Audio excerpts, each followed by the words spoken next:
Boa tarde a todos. A gente vai dar continuidade aqui, porque nós já estamos um pouquinho atrasados, a gente ainda tem uma reunião final aqui, então, para a gente aproveitar bastante o tempo, vamos seguir, né? Bom,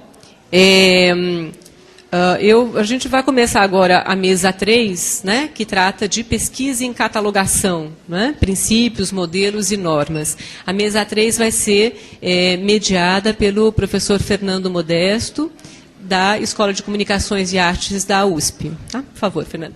Bom, gente, boa tarde a todos e a todas. Né?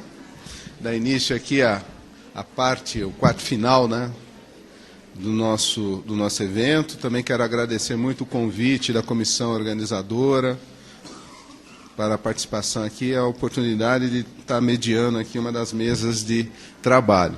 Queria aproveitar até a fala um pouco da Plácida, que me antecedeu aqui na mediação, né, que eu também fico muito contente, né, de ver assim essa energia da catalogação, né, saindo de trás das estantes, né, vindo à frente.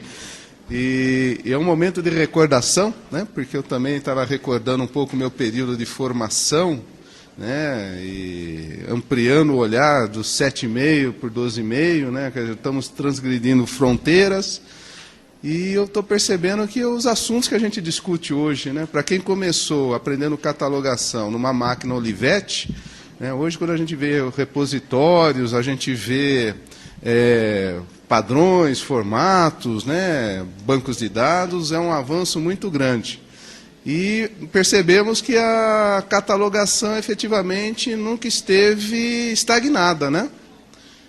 O ovo, ela está saindo do ovo, o ovo está se rompendo agora e a gente percebe isso, quer dizer, as agências estão se tornando muito mais transparentes, né?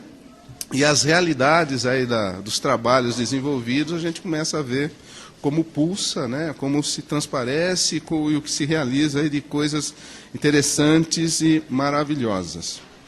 Bom, para esta mesa de agora, essa mesa número 3, eu gostaria de convidar as professoras, né? A professora Cíntia de Azevedo Lourenço, queria que subisse aqui da UFMG, a professora Cátia Lúcia Pacheco, também aqui da UFMG, e as professoras Zaira e Plácida, né? A Zaira da Unesp São Carlos e a professora Plácida da Unesp Marília, aliás, da Federal São Carlos e a Plácida da Unesp Marília.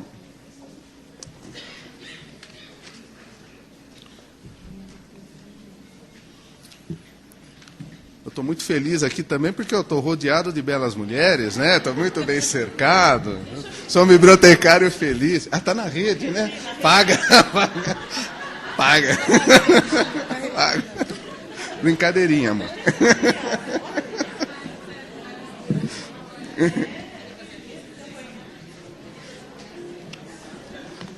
Bom, começamos com a primeira palestra, FBR, Aplicação aos Padrões Metadados da Biblioteca de Tese e Dissertações do IBICT, que será ministrada pela professora Cíntia de Azevedo Lourenço.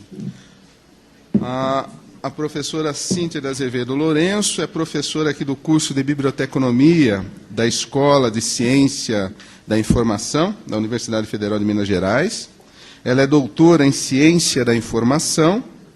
A sua área de atuação é organização da informação e suas áreas de interesse são representação descritiva, classificação do conhecimento e organização da informação na web. Então, Cíntia, somos ouvidos. Bem, boa tarde. Estou muito feliz de estar aqui, né? Eu participei do primeiro encontro de catalogadores e agora estou aqui no segundo. Eu vou apresentar rapidamente o que eu fiz na minha tese de doutorado, quando eu peguei o FRBR e apliquei ele no MTDBR, que é o padrão de metadados para a biblioteca digital do IBICT. Tá? Então, eu vou mostrar assim rapidamente, porque eu só tenho 25 minutos para falar. Então, eu vou mostrar essa pesquisa que eu fiz. Está meio velha já, né? Já tenho 4 anos de doutorado, mas foi um trabalho bastante interessante. Tá? O FRBR, ele surgiu com a proposta de uma metodologia para a gente repensar as técnicas de representação descritiva, as normas de representação descritivas. Em um primeiro momento, ele foi aplicado à norma do ISBD para livros, e depois Tom Dilsey, ele aplicou o modelo do FRBR no ACR2 e depois no formato MARC 21. Aí, nessa linha, eu achei interessante aplicar também em um padrão de metadados, que é o que está surgindo hoje na web com muita força para representar as informações em bibliotecas digitais. Aí eu trabalhei nesse sentido. A modelagem de dados, que é o modelo entidade-relacionamento, é uma ferramenta da área da ciência da computação que o objetivo, como mostra essa figura aí, tá? É estudar o mundo real, ou seja, eu vou desenvolver um software, então eu vou estudar como que as coisas acontecem naquele setor.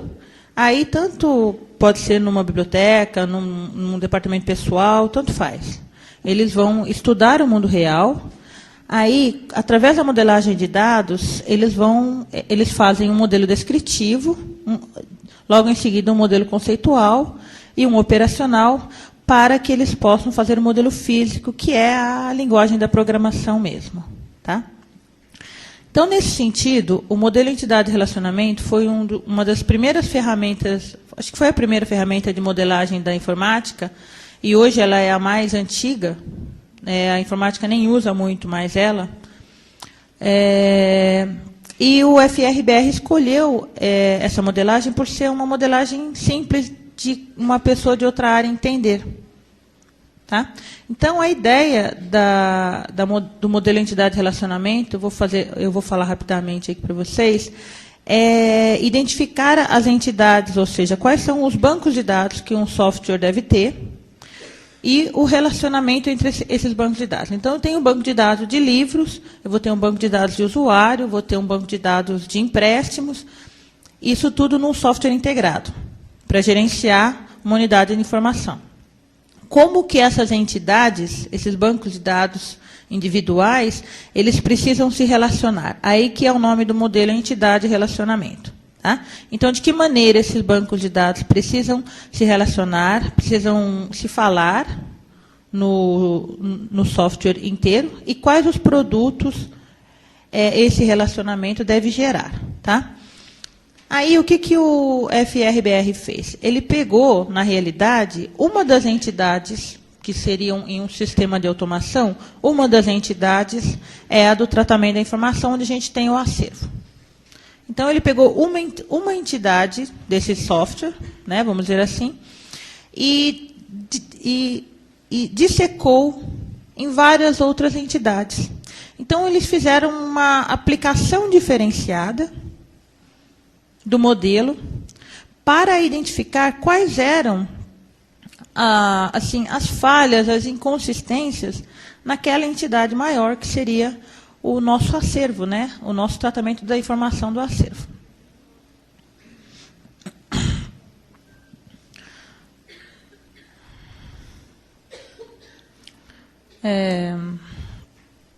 Então, o uso do MER teve dois objetivos, né? Que era definir uma arquitetura estruturada e recomendar um nível básico de funcionalidade. Tá? A modelagem, ela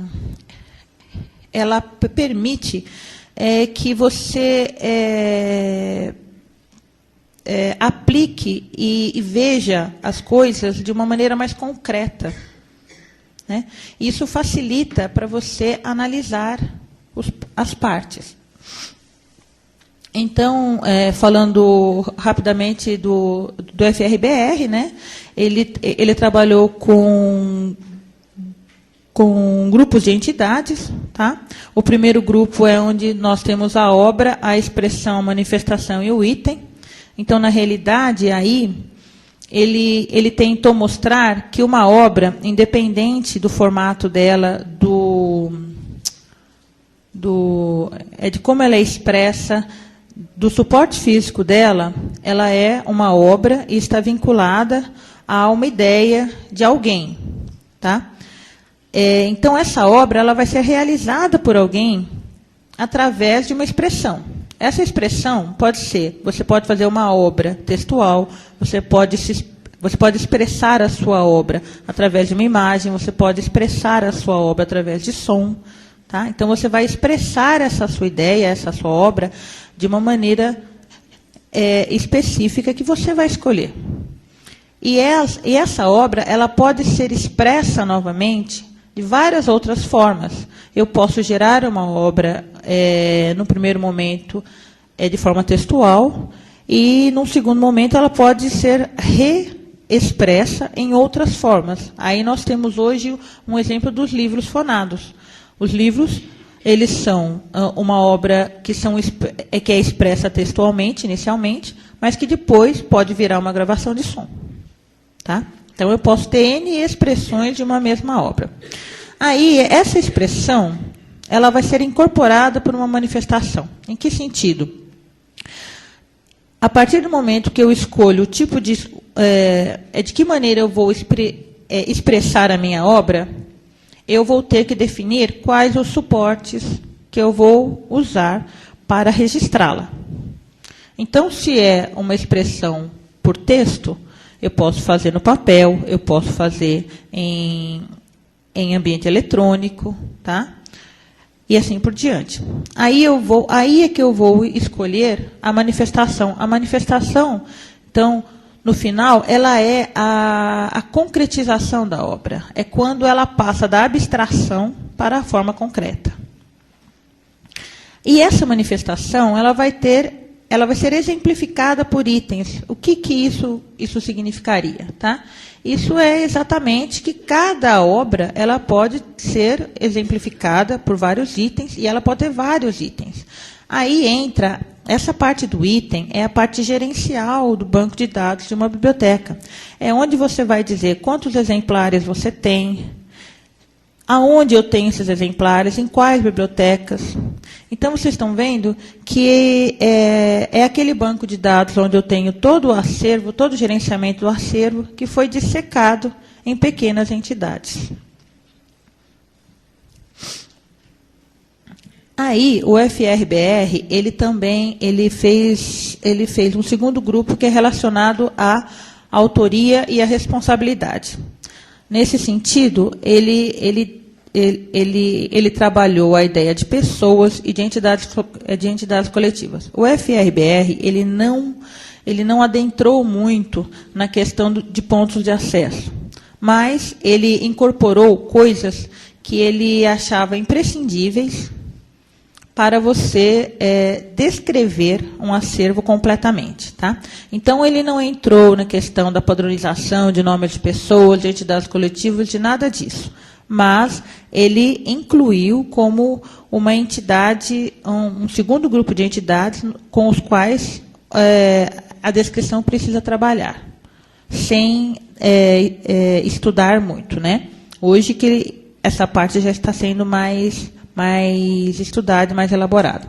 Então, aí, uma obra, uma expressão, uma manifestação em um item, ela vai ter sempre alguma relação com algum tipo de pessoa física ou jurídica, tá? Ou entidade coletiva. Tá? Então, uma obra, ela pode ser tanto criada por uma pessoa, como por uma entidade coletiva. Uma expressão, para eu expressar a minha obra, de uma maneira, se eu vou fazer a expressão de forma textual, eu sou a responsável pela expressão.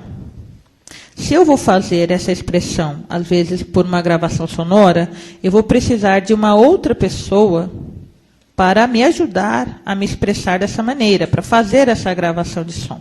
Então, a expressão ela pode ser realizada por outra pessoa, que não seja o autor, ou o próprio autor, ou até por uma entidade coletiva, uma empresa especializada naquele tipo de reprodução. Tá? A manifestação ela vai ser produzida ou por pessoas também, ou por entidades coletivas. Por quê? A partir do momento que a minha obra ela passa para um suporte físico, eu preciso de uma editora, eu preciso de uma gravadora, eu preciso de alguém para concretizar essa minha obra, tá? Ou uma pessoa ou uma entidade. E o item, ele aí está escrito errado, né? Prioridade é propriedade, tá? De uma pessoa ou de uma entidade. Então, aí, no banco de dados da biblioteca, eu vou sempre dizer, principalmente nessas redes como a rede Bibliodata, eu preciso dizer que aquele item é propriedade de tais e tais e tais unidades de informação. Ok? Ou então, que é um item que é a propriedade de uma pessoa. Ah, essa obra, ela existe, mas ela está no acervo pessoal de fulano. Você precisa entrar em contato com ele para ter acesso. Então, no final das contas, a obra, ela é sempre um item que vai ser de propriedade ou de pessoas ou de entidades coletivas.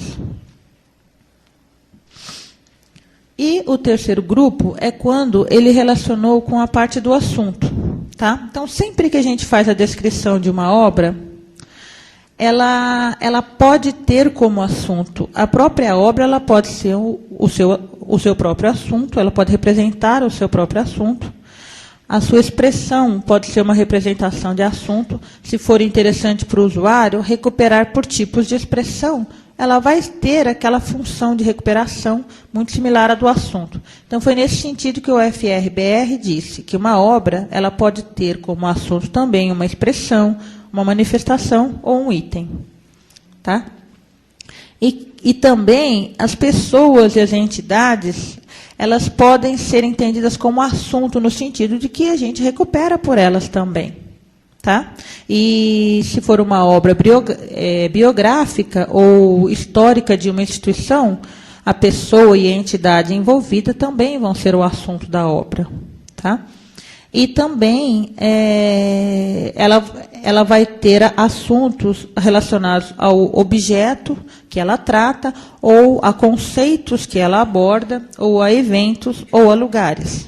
Tá?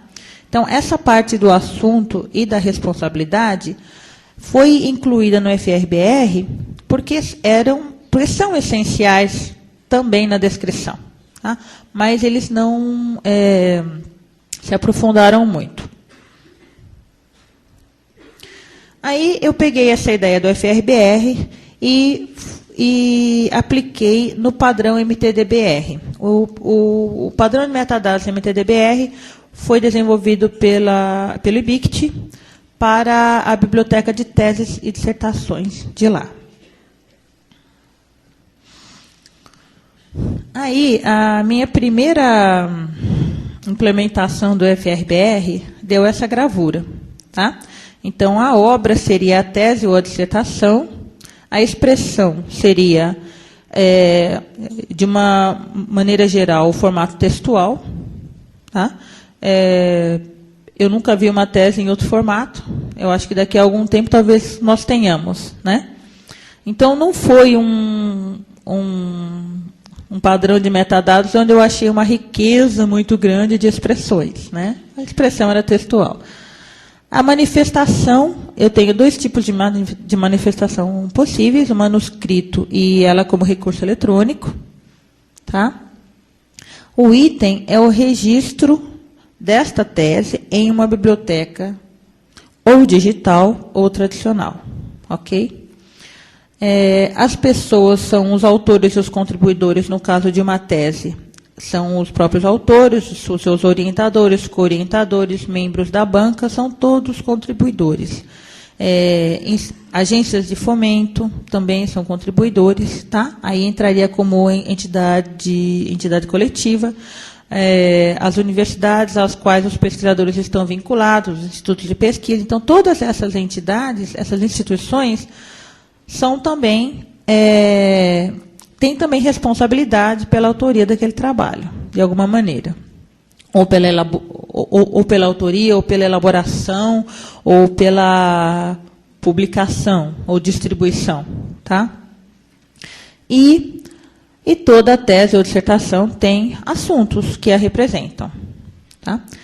Então, aí deu que a obra ela vai ser expressada através de um documento textual que é incorporado em uma manifestação, tá? Que vai ser exemplificado em um ou mais itens. Tá?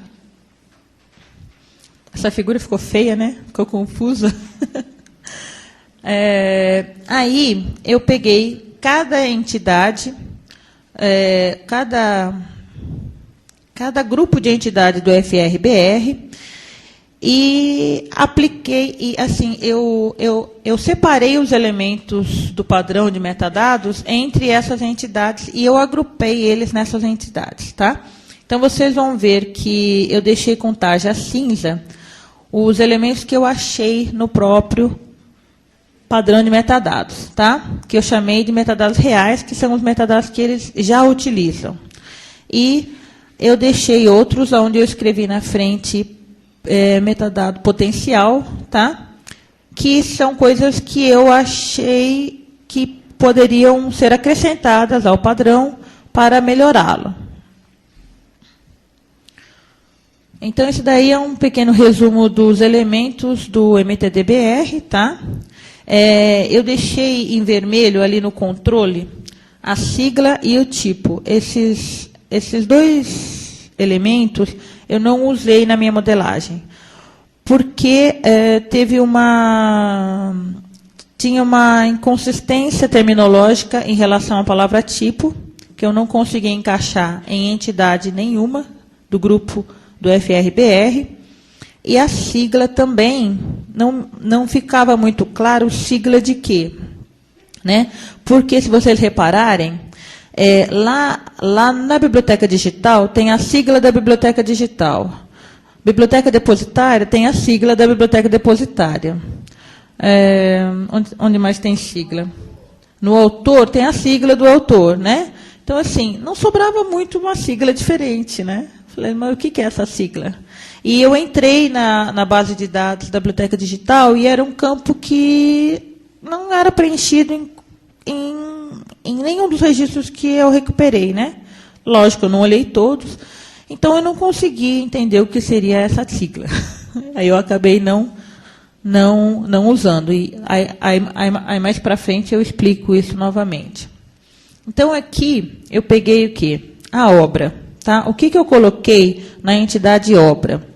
Então, o modelo entidade-relacionamento, depois que você identifica a entidade, você vai identificar os atributos dela, ou seja, quais são as informações que juntas vão compor aquela entidade. No caso de banco de dados, são os campos de um banco de dados. Tá? Um banco de dados de livros, por exemplo, é onde o nome do autor, o título, todos esses são atributos daquela entidade. Então, aqui no caso, no MTDBR, a obra estava representada pelo grau, tá? Ou seja, se era uma tese ou uma dissertação, tá? Pela cobertura, tá? Ou espacial, ou temporal, ou de idioma, tá? Pela titulação. E aí eu sugeri também que aqui seria muito interessante que tivesse uma informação sobre a forma. Por quê?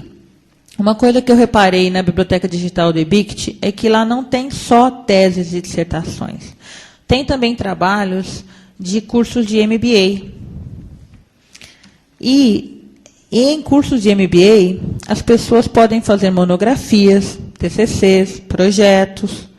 Então, você não acha apenas a forma tese e dissertação ali. Você acha uma variedade muito grande de formas diferentes de trabalho. Então, eu achei que seria interessante também o padrão contemplar esse tipo de informação.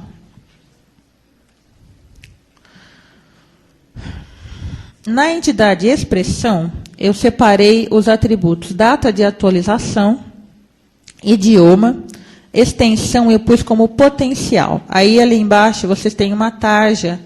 O campo 19 do padrão, ele tem a ver com extensão. Mas, quando você vai na explicação, ele está reservado para a criação de subitens, subcampos para usos específicos. Tá?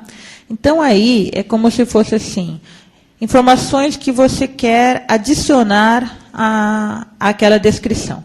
como uma espécie de campo de notas. Tá? Só que eu precisava, para a entidade expressão, do atributo extensão para dizer o tamanho daquilo. Porque em catalogação, extensão para a gente é quantidade de páginas, é duração de um filme em minutos, não é isso? Então, eu achei que no MTDBR, o termo extensão estava sendo usado de uma maneira inadequada e acabava que eu ficava sem ter o que colocar como extensão na expressão. Porque se ela é um manuscrito, ela tem a quantidade de folhas. Se ela é uma gravação sonora, ela tem tempo de minutos. Se ela é um recurso eletrônico, ela tem o tamanho em bytes. Então, são informações importantes que a gente precisa no tipo de expressão do material. Aí eu coloquei também o campo resumo e direitos, eu também pus ali no atributo, na entidade extensão. Tá? Aí, na entidade manifestação, como a manifestação é a hora que a obra se concretiza, eu achei que era aqui que devia ficar o título da obra. Tá? Então, eu coloquei o título. Tá? O tipo de material, eu coloquei como um atributo em potencial. Por quê? Porque o tipo de material, eu vou mostrar isso lá para frente, que tem no MTDBR, ele tem a ver com fonte da informação. Aí ele fala para você usar, para completar aquele campo, uma tabela do Dublin Core. Só que nessa tabela do Dublin Core, ela tem mais a ver com se o documento é um evento, é um banco de dados. Ela não tem muito a ver com fonte de informação, no sentido que a biblioteconomia entende. A fonte de informação para a gente é da onde nós retiramos os dados de catalogação. Então, eu não usei o campo tipo e sugeri, na entidade manifestação, que houvesse um campo tipo do material. Tá? Que eu acho que seria mais adequado.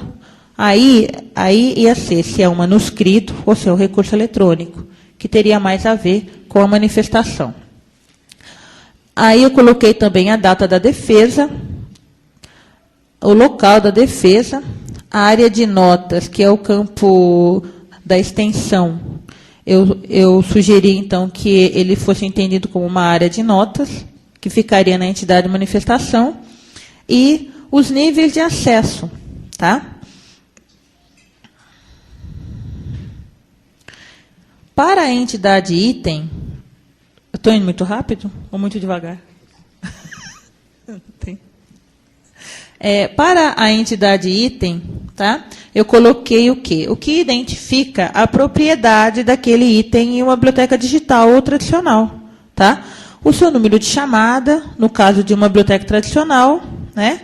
Porque na biblioteca digital do IBICT tem muita coisa que é só referencial, tem coisa que tem só em formato eletrônico, tem coisa que tem em formato tradicional e eletrônico. Tá? Então, a maioria das obras ali tem número de chamada, mas também tem a identificação do documento, tá? Que pode ser um número de controle, que seria o número de registro da biblioteca tradicional, mas também pode ter uma URL, no caso da biblioteca digital, que é o identificador. No caso de uma biblioteca digital, o identificador único, ele é a URL. Tá?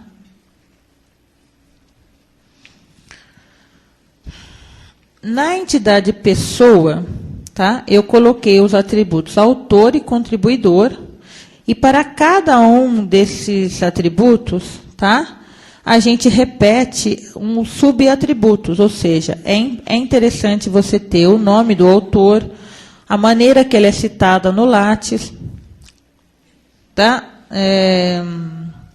O acesso ao currículo Lattes da pessoa e o CPF também. Tá?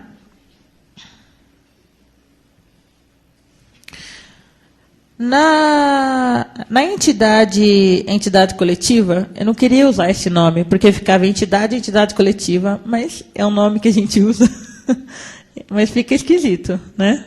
Em entidade coletiva, eu coloquei os atributos instituição de defesa, agência de fomento, biblioteca depositária, afiliação, ou seja, a afiliação do autor, a qual instituição ele estava afiliado, porque às vezes a gente defende um lugar, mas nós somos de outro, né? O provedor de serviços, ou seja, aonde que essa tese, essa dissertação está depositada em ambiente eletrônico, tá? E a biblioteca digital propriamente dita. E para cada uma esses atributos, nós temos vários outros subatributos que identificam cada uma dessas entidades coletivas de maneira mais específica. Como, no caso da instituição de defesa, nós temos o programa e a área, além de todos os outros, que seria o nome da instituição, a sigla, o país, a unidade da federação, CNPJ e o URL, tá? E para as outras todas, nós teríamos o nome, a sigla e assim por diante. O assunto, para a entidade assunto, o MTDBR tem o atributo descritor e lista padronizada. Então, no MTDBR, nós vamos informar o descritor, ou um ou vários, tá? Que representam aquele trabalho, aquela obra, e vamos informar também de onde nós tiramos aquele descritor, qual é o nosso vocabulário controlado em uso. Aí, a hora que eu juntei todas, deu essa coisa enorme. Tá? Por quê? No modelo entidade-relacionamento, tá? Eu coloco as entidades, aí os traços, as linhas que unem essas entidades são os relacionamentos. Então, a obra ela é criada por uma pessoa e, ao mesmo tempo, ela é realizada através de uma expressão, tá? A expressão ela vai ser expressa ou concretizada através de uma manifestação. Então, vocês estão vendo que aí eu coloquei todos os relacionamentos entre elas. E eu sei que não dá para enxergar direito, mas em alguns lugares vocês vão ver que a seta é simples, em outros que a seta é dupla. Está dando para olhar? É para ver isso? Isso chama-se cardinalidade. No modelo entidade-relacionamento, é quando você fala que, tipo ali, em obra. A obra ela é criada por uma pessoa, tá? Agora, o item, tá? Ele tem duas setas e ele está ligado à pessoa com duas setas. Por quê? Porque um item ele pode ser de propriedade de mais de uma pessoa e mais de um item pode ser de propriedade de uma única pessoa, tá? Então, isso é a relação de cardinalidade. É quando eu falo que uma coisa só pode estar relacionada a outra de uma maneira única ou múltipla, tá? Um outro exemplo aqui é a expressão, tá? Uma expressão, ela pode ser representada por várias manifestações. Então, eu tenho uma setinha para expressão e duas para manifestação. Por quê? Porque uma expressão textual eu posso ter tanto na forma manuscrita, como na forma de recurso eletrônico, como na forma de registro sonoro. Posso ter várias manifestações de uma mesma expressão, tá? Eu não vou explicar o modelo todo, mas, assim, esse foi o final do meu trabalho. Essa coisa maluca e doida. Mas ficou pequenininho, porque eu lembro que quando eu vi a aplicação do FRBR pelo Tom Dilsey no ACR2, aquilo é louco. Tá? Então, aqui eu pus os elementos que eu não usei, que eu falei lá na frente. Tá? A sigla tinha a ver com a sigla da instituição consorciada, tá? Mas isso vai ter a ver com a biblioteca depositária, então eu achei que estava repetitivo, e o tipo. Tá? Eu vou acabar rapidinho aqui. Aqui é a tabela dos tipos do Dublin Core, que eu também achei que não ficava muito bom, né? E aqui foi o final do o novo modelo do MTDBR que eu fiz a proposta, tá? Eu vou passar rapidinho, porque a minha fala já está acabando.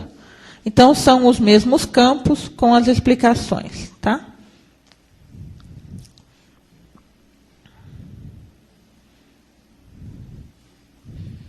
Tá certo? Aqui eu pus também os padrões de preenchimento dos campos que o MTDBR usa, e esses em vermelho são os que eu sugeri. Tá? Então, a tabela de forma e a tabela de grau. E a tabela de tipo. Tá? Bem, então, assim, só para finalizar, tá?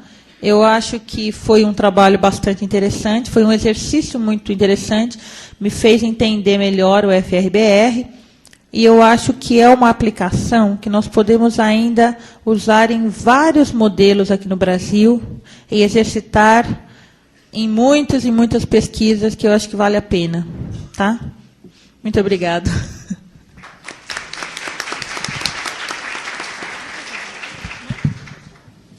Agradeço a professora Cíntia e nós passamos a palavra para a professora Kátia, que vai tratar sobre a manifestação de obras musicais e o uso do título uniforme.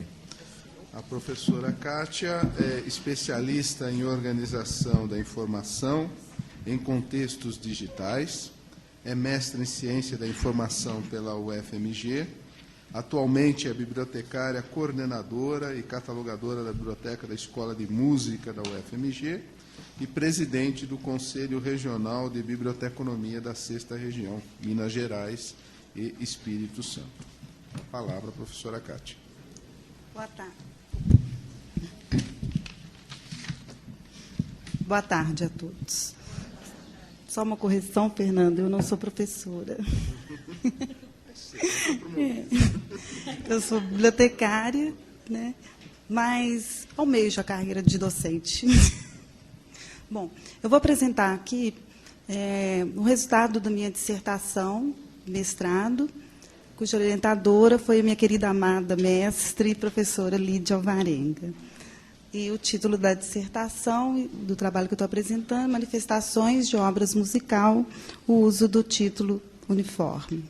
Bom, o objetivo geral da pesquisa era identificar e analisar o uso do título uniforme por bibliotecários de instituições brasileiras de ensino em música, na elaboração do registro bibliográfico de partituras musicais, pensando inicialmente em trabalhar só com a música impressa, visando a reunião das manifestações de uma mesma obra musical.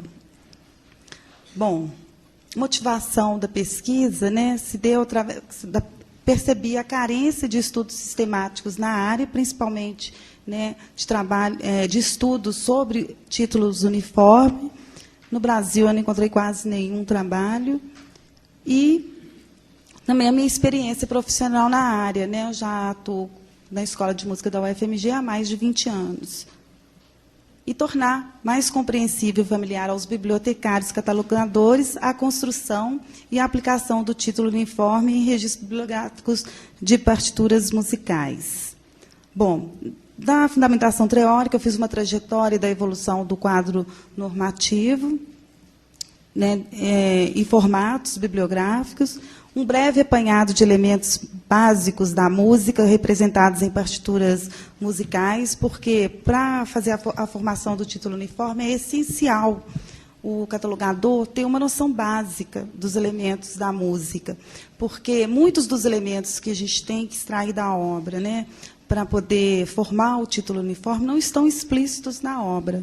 Muita coisa vocês vão ver que a gente tem que pesquisar, que a confusão de título em obras musicais é muito grande, a semelhança dos títulos. E também fiz uma caracterização geral do modelo conceitual FRBR, que a intenção era trabalhar também, identificar os elementos essenciais, intrínsecos da natureza das partituras musicais, expresso pelos títulos uniformes, né? E trabalhar o título uniforme sob a ótica do FRBR. Então, aqui nessa apresentação, eu estou pulando a parte de FRBF, foi muito bem explicado pela Cíntia, né?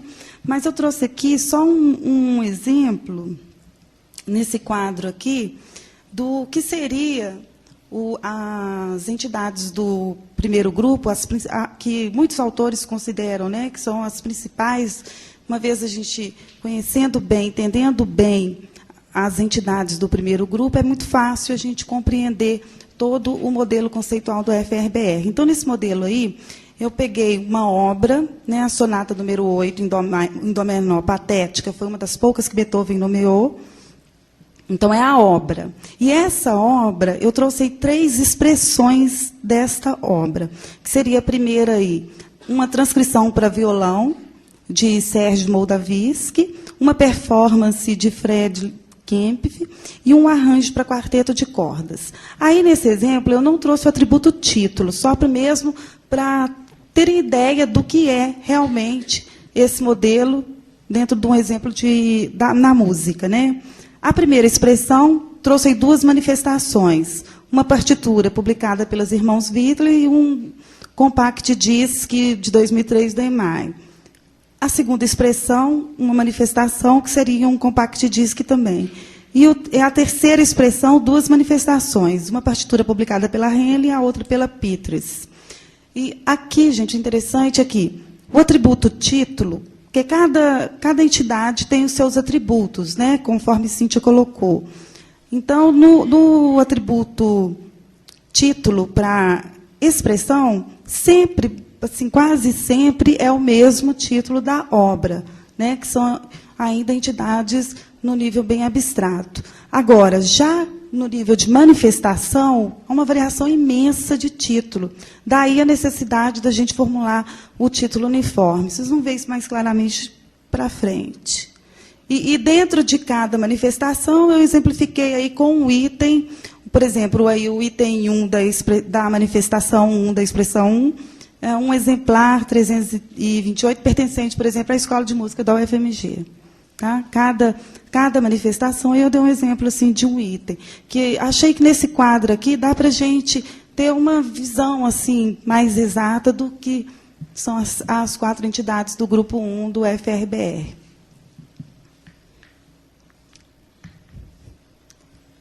Agora, as ferramentas que eu utilizei na dissertação, CCA2, a tradução, né, do código. O recorte foi especificamente no capítulo 25, mas nas regras só que tratam de música, 25.25 a 25.35F. Também utilizei o manual da Library, né, com a interpretação das normas, das regras, e todos os exemplos foram dados dentro do formato MARC 21. Bom, então, o que vem a ser título uniforme, né? Concepção que o código traz 3 concepções básicas. Que o título uniforme, né, um determinado título sob o qual uma obra pode ser identificado para fins de catalogação, sem problema, né? Também um determinado título usado para distinguir o cabeçalho de uma obra do cabeçalho para uma obra diferente. Vamos ver isso mais na frente na prática, o que realmente significa. E um título coletivo, convencional, utilizado para agrupar as publicações de um autor, compositor ou entidade, compreendendo diversas obras ou extratos, né, de diferentes trabalhos. Por exemplo, obras completas, diversas obras em determinadas formas literárias musical. Bom, aí, tirando essas três concepções, conclui-se que, conclusão da pesquisa ali, né, o título uniforme pode ser visto como um dos mecanismos de ordenação, consistindo de um título bibliograficamente significante para a obra, baseado no título original atribuído pelo compositor e acrescido de identificadores musicais, que ajudam na diferenciação e ordenação dos registros bibliográficos em catálogos e bases de dados, reunindo todas as manifestações de uma obra musical de um determinado autor em um só lugar. Nem sempre o título é significante. Isso, assim, em música fica bem claro. Por exemplo, aí, eu trouxe aí um exemplo. Obras com umas manifestações com o título, né? Magic Flute, da flauta mágica. Então, eu tenho aí uma, duas, três, uma parte, uma publicação que vai ser só uma parte da ópera, né? Todas essas manifestações aí estariam representadas pelo título uniforme Zauberflute, que é o título original da obra, da flauta mágica de Mozart, né? E alguns qualificadores aí, por exemplo, partitura vocal, a outra partitura vocal italiana e alemão, que é a letra, né? Tanto tem em italiano e alemão ao mesmo tempo. Bom, para que um título uniforme em música? Muita gente deve estar perguntando isso aí, né? Para quê? Para reunir sob um único cabeçalho todas as entradas de expressões e manifestações de uma mesma obra, quando esta apresenta título principal diferente. Exemplo: partituras, gravações de som, gravação de vídeo, arranjos, transcrições, transposições e orquestração. Na parte da fundamentação, quando eu falo dos elementos de música, eu explico o que é uma transposição, uma orquestração, uma transcrição, um arranjo, que são conceitos que um bibliotecário catalogador da área tem que, pelo menos, ter, né, uma noção do que é para poder saber lidar com o material. E também eu trago assim, uma diferenciação dos tipos de partituras. O que é uma partitura vocal, o que é uma partitura de orquestra, solo, um arranjo, partitura de bolso, né, os vários que isso também interfere na hora que nós vamos fazer a representação descritiva da obra. Então, por exemplo, aí, eu tenho a quinta sinfonia, né? Ela pode ter esses vários títulos, várias manifestações que apresentam esses títulos aí. Olha lá, 50 Sinfonias, está vendo? Se eu entro no catálogo apenas com o título, como que eu vou reunir todas essas composições do mesmo compositor? Qual que seria o elemento que eu teria? O título uniforme, né? Que, no caso aqui, ficaria Sinfonias, número 5, Op. 67, Dó menor. Todas essas sinfonias que apareceram com esses diversos títulos, que é a mesma obra, seriam reunidas sob esse cabeçalho. Também, identificar uma obra quando o título pelo qual é conhecida difere do título principal do item que está sendo catalogado. Por exemplo, tem um exemplo aí da cantata 147 de Bach, que é uma música muito conhecida, né? Jesus, um movimento da cantata, o 10º movimento, tornou a cantata muito conhecida. Então, muitas vezes a pessoa fala assim, na cantata Jesus, Alegria dos Homens. Jesus, Alegria dos Homens não é a cantata, é um movimento da cantata. E muitas vezes eu tenho a partitura, principalmente em editoras nacionais, que vem Jesus, Alegria dos Homens, ou seja, um trecho da cantata maior. E na partitura não vem em lugar nenhum falando que é a cantata 147. Mas esse é um elemento importante para a catalogação. Então, o título uniforme, o que eu tenho que fazer? Pesquisar qual que é o título original dessa obra. Então, está aí, o título uniforme seria esse título aí, que eu não vou me atrever a ler, porque eu não falo alemão. Tá? Mas esse título aí significa Coração e Boca, Anjos e Vidas, que é o título original da cantata 147. Não vou cantarolar, porque senão o auditório ficaria vazio também. Então, não vou me atrever aqui, mas eu tenho certeza que grande parte aí do auditório conhece a melodia, né? Aí, ó, tem gente aí que fez, às vezes, aí, a parte sonora aí.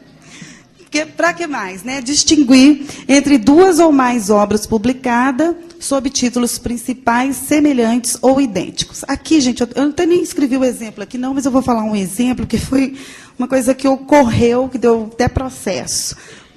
Mozart tem 2 concertos em Ré maior. Todos 2, o concerto chama Concerto em Ré maior. Só diferencia o quê? O KV, o registro dos concertos. Então, no vestibular aqui da música, o candidato ele tem que também a parte de performance, não é só a parte das provas, né, e tudo. Então, na bibliografia, para a parte de performance para o curso de regência, tinha lá, regência dos 10 primeiros compassos do concerto, né, em Dó maior, eu já até esqueci a tonalidade, a escala, de Mozart. KV tal. O candidato pegou uma partitura que não tinha KV tal, porque os editores não colocam, não são todos os editores que colocam, alguns colocam, outros não. A Calmos não tinha colocado. O candidato estudou e foi fazer a prova. Aí a banca, não é essa, não é este concerto. O candidato mostrou a partitura. Se ele tivesse consultado na biblioteca, olhado o título uniforme, ele teria pegado a partitura correta. Ou seja, ele foi reprovado, ficou para o próximo ano. Moveu o processo e tudo, mas a obra não era aquela, né?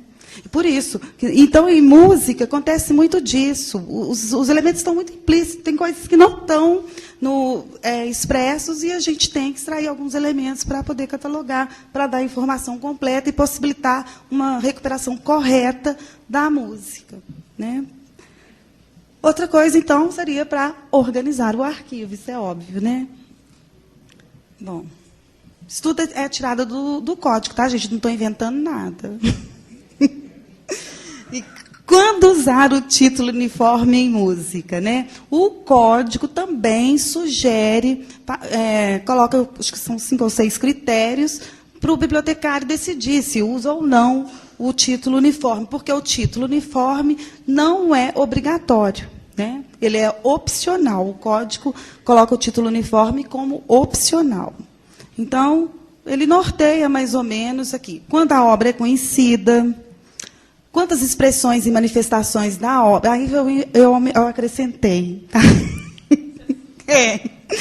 Quantas expressões e manifestações da obra estão envolvidas? Se outra obra com o mesmo título principal foi identificada, né? Por exemplo, esse exemplo que eu acabei de dar.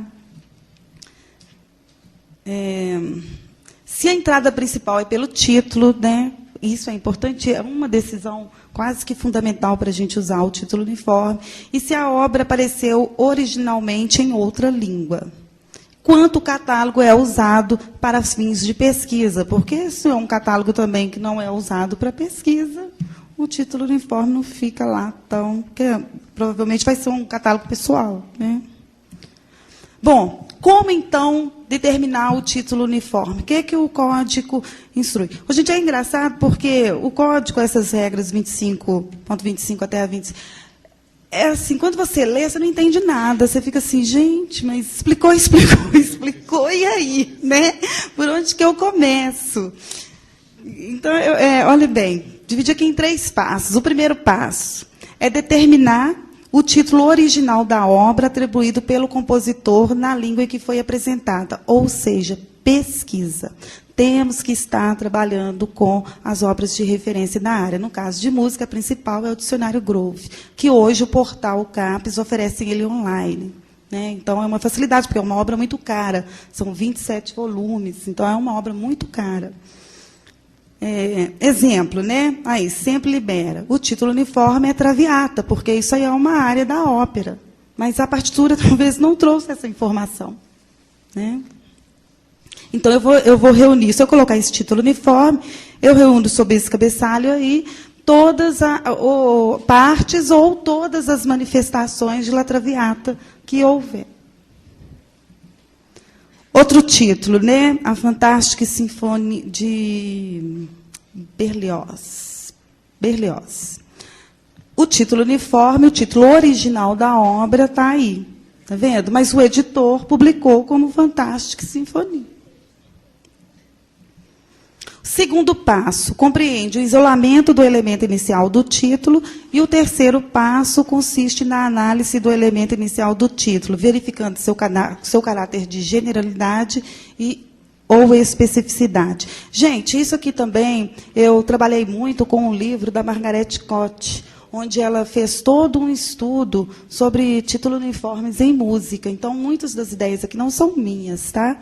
São retiradas do livro da Margaret. Esqueci de falar isso no início. Não me aproprio aí de ideia de outros.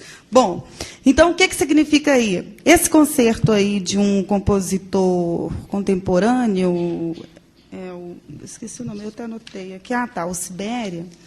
Veja bem, o título é esse aí, né? O que o código indica? Remover o meio de performance, olha ele mais embaixo aí. Eu não sei, cadê o cursor? Não tem, né? Então, tá. Então, vamos acompanhando aí. O título é embaixo, olha bem. O que manda? Remover meio de performance. Meio de performance está em laranja aí. String. muito obrigada. Obrigada. Então, aqui, ó, string, 2 violinos, viola e violoncelo. Retiro isso. Escala e tonalidade, Ré maior. Números identificadores, o primeiro, né? E o opus 11. E a data. O que sobrou? Sobrou quarteto, que é o elemento inicial do título. Aí vocês estão perguntando, para que isso? Calma aí que vocês vão ver.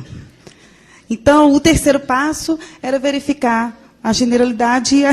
Não, porque eu também me fiz essas perguntas quando eu comecei a estudar.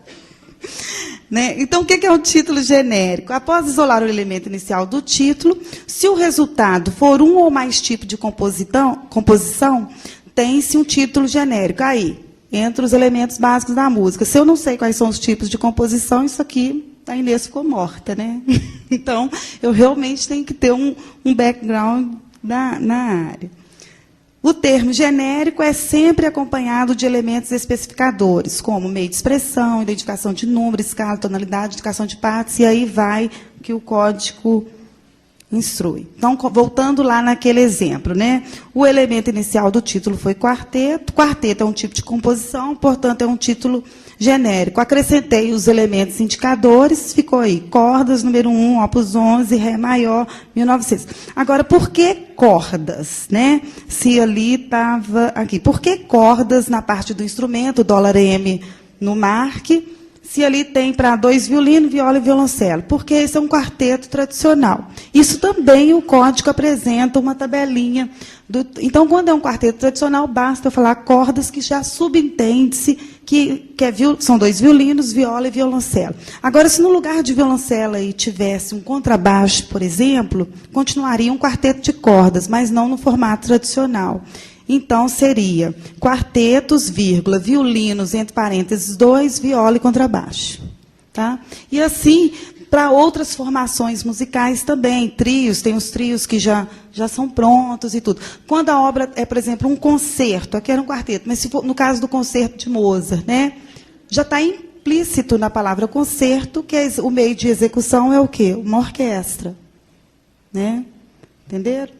Então, a gente, no /M, vou colocar orquestra, porque o próprio nome já está implícito a formação, o meio de expressão.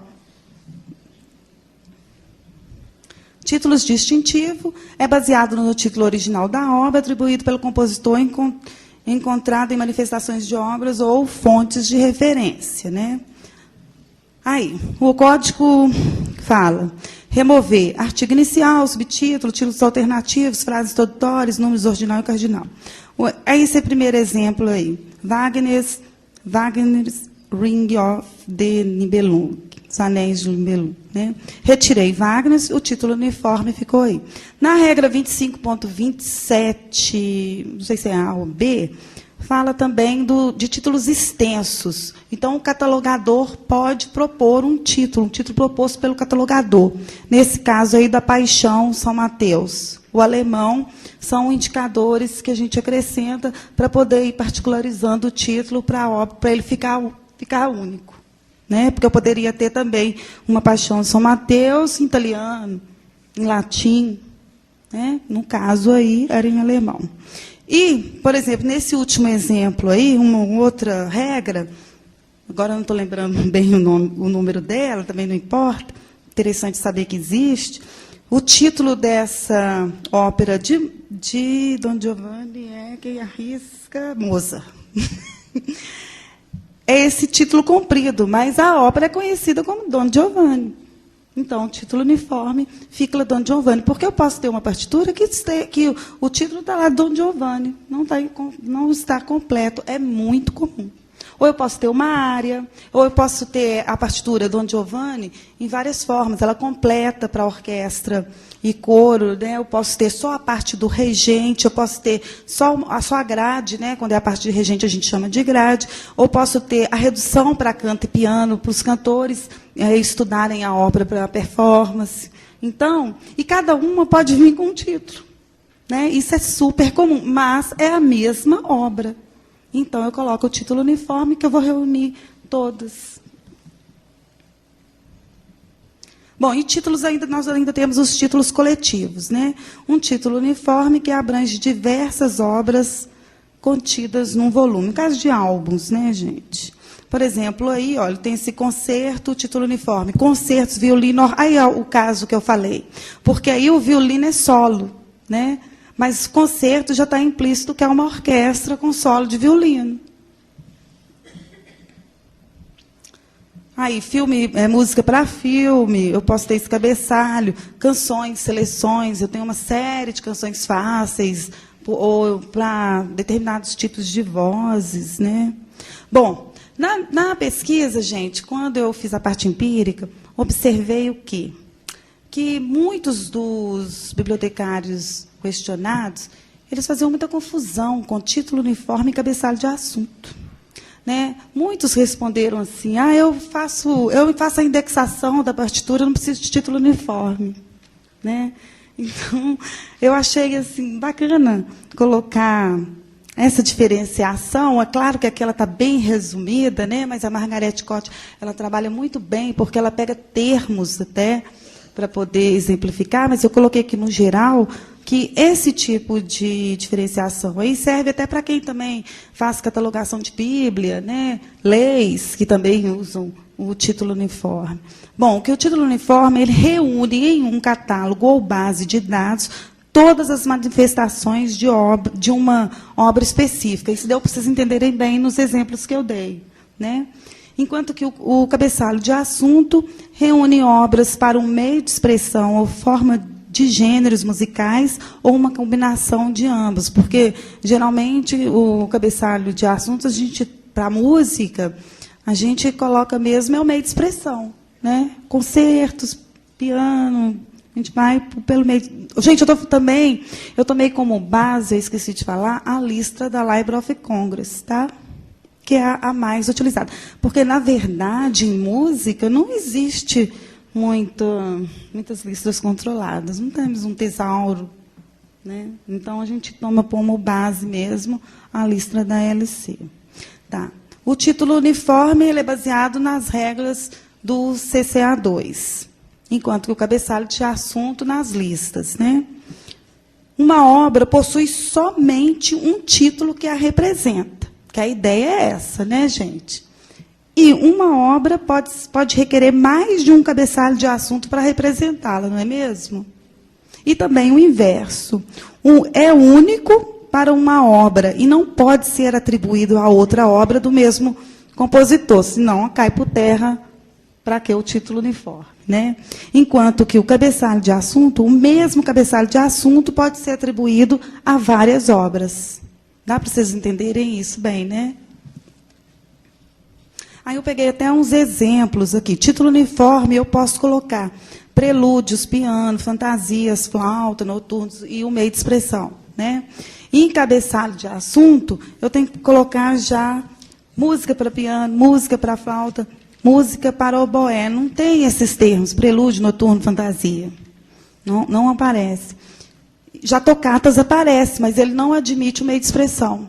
Então, eu tenho que usar 2 cabeçalhos de assunto.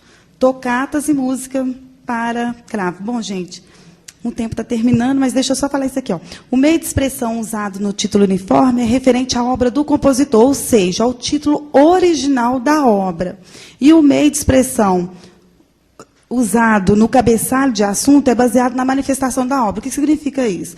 Eu tenho lá, vamos pegar lá uma sinfonia, um concerto mesmo, né, um concerto. O meio de expressão original, a orquestra e violino, naquele exemplo. Mas eu posso ter uma partitura com uma transcrição, ou aquele mesmo concerto para oboé, ou só a parte de oboé.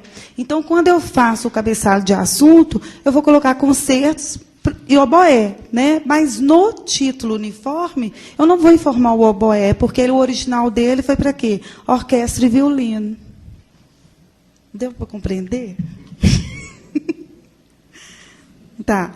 Bom, agora aqui eu ia mostrar o resultado das pesquisas, mas o Fernando já me passou aqui que terminou meu tempo. E o que foi que concluiu nessa pesquisa?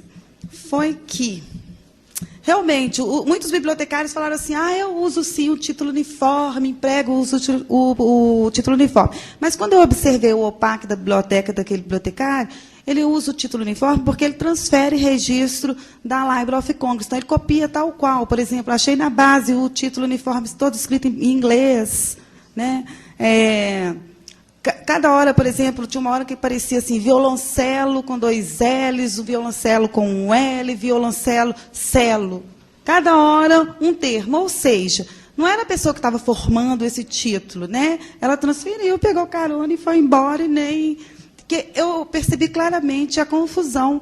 E, assim, o que eles alegaram, né, quem não usa? Por quê? Pela dificuldade, pela falta de tempo de fazer a pesquisa, porque título uniforme para você usar demanda pesquisa. Se você não pesquisar, não tiver ali com a obra, com as obras de referência da área, você não consegue fazer. Bom, basicamente foi isso o resultado da pesquisa aí, falta de tempo para pesquisar devido ao acúmulo de atividades, escassez de fonte de informação. Eu vou saltar, tá, gente, para chegar nas conclusões. Como é que eles criam aí? As observações no OPAC, nos OPACs, está vendo? Deixa eu ver se eu chego aqui nas considerações finais aqui. Não, bom, o título uniforme é extraído, então, do original da obra musical, mesmo se tratando de uma tradução, transcrição, arranjo ou redução. Pretende-se que o título uniforme seja o cabeçalho que agrupe todas as manifestações de expressões de uma mesma obra musical. O título uniforme não substitui um cabeçalho de assunto em registro bibliográfico e vice-versa. Ambos são necessários e cumprem funções diferenciadas. E o título uniforme não tem como objetivo descrever ou explicar qualquer aspecto de uma obra, mas apenas e somente identificá-lo de forma unívoca. Para muitos, dentre dos bibliotecários catalogadores questionados, os títulos uniformes são frequentemente esquecidos, pouco usados ou até mesmo desconhecidos, talvez por serem considerados aspectos complexos e difíceis de identificação e construção, até mesmo para aqueles profissionais que possuem background na área de música. Aí a referência bibliográfica. Agradeço muito o convite feito pela Cristina. Obrigada pela atenção. Kátia, valeu, desculpe pelo tempo, né, mas não sei o que é mais difícil depois da sua aula, se a gente enfrenta um título uniforme ou um título protestado, né? Mas vamos lá, agora a gente sai dos títulos e vamos para outro enxoval aqui, que é a sintaxe e a semântica de registros bibliográficos. Ou em dupla. A palestra era apresentada pela professora Zaira, professora da Universidade Federal de São Carlos. Agora o velhinho aqui está com... Vou tateando. Tá não precisa acender, não. Vou tateando aqui. Depois do título uniforme, a gente acha aqui. Doutoranda em Ciência da Informação pela Universidade Estadual Paulista. A sua área de atuação é Organização da Informação e a área de interesse é Representação Descritiva, formato MARC 21, Catalogação Automatizada, Automação de Unidades de Informação e Conversão Retrospectiva. E ela será ciceroneada. Gostou, né? Bate aqui. Pela professora... Onde eu pus agora você? Plácida Santos, que é professora do curso de Biblioteconomia do Departamento de Ciência da Informação, da Unesp de Marília, e professora do programa de pós-graduação em Ciência da Informação, também da mesma universidade. É doutora em Linguística pela FEFELESTE da USP, nem vou ler a sopinha de letra, né?